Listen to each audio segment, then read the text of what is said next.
So I have a video here that turned a not for sale into a.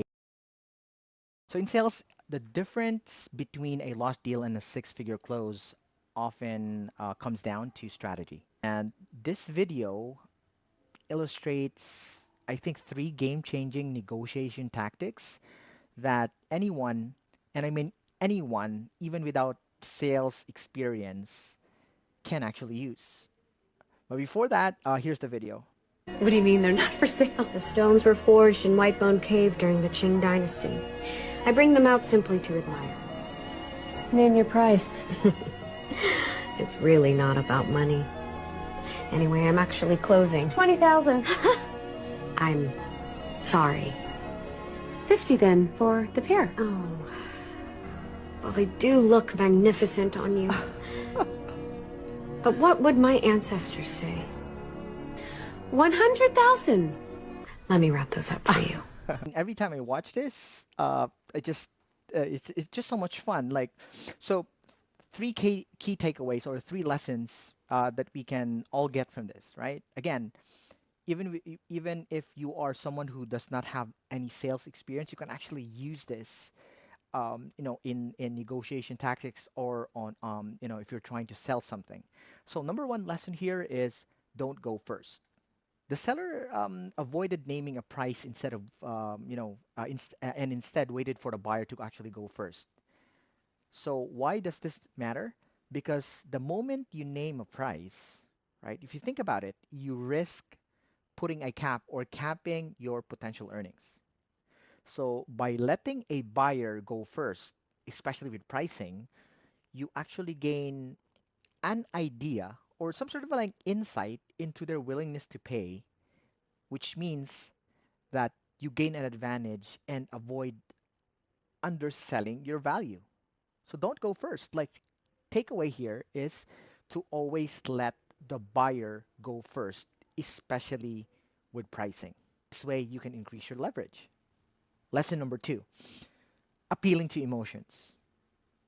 Notice how the seller played on the buyer's emotions. Like, I think there were three emotions that the seller appealed to: pride, pleasure, and fear.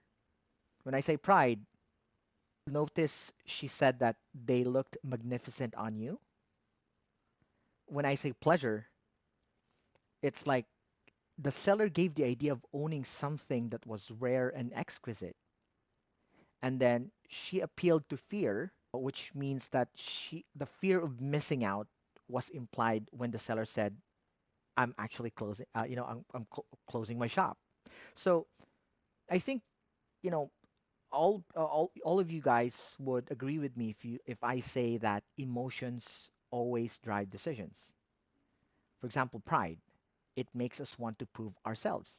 Pleasure makes us want to enjoy. Fear makes us act quickly, right? So whether you're selling a product or pitching a service, connecting emotions, with your prospect or appealing to emotions with your prospect will affect how you would close the deal. Number three lesson is creating scarcity. The seller, if you observed, claimed that the items were not for sale and mentioned they were actually about to close the shop.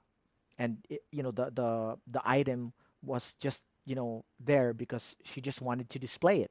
So this created some sort of like an exclusivity or urgency. Notice the buyer felt like they had a once in a lifetime chance to actually get the item or acquire something that is irreplaceable.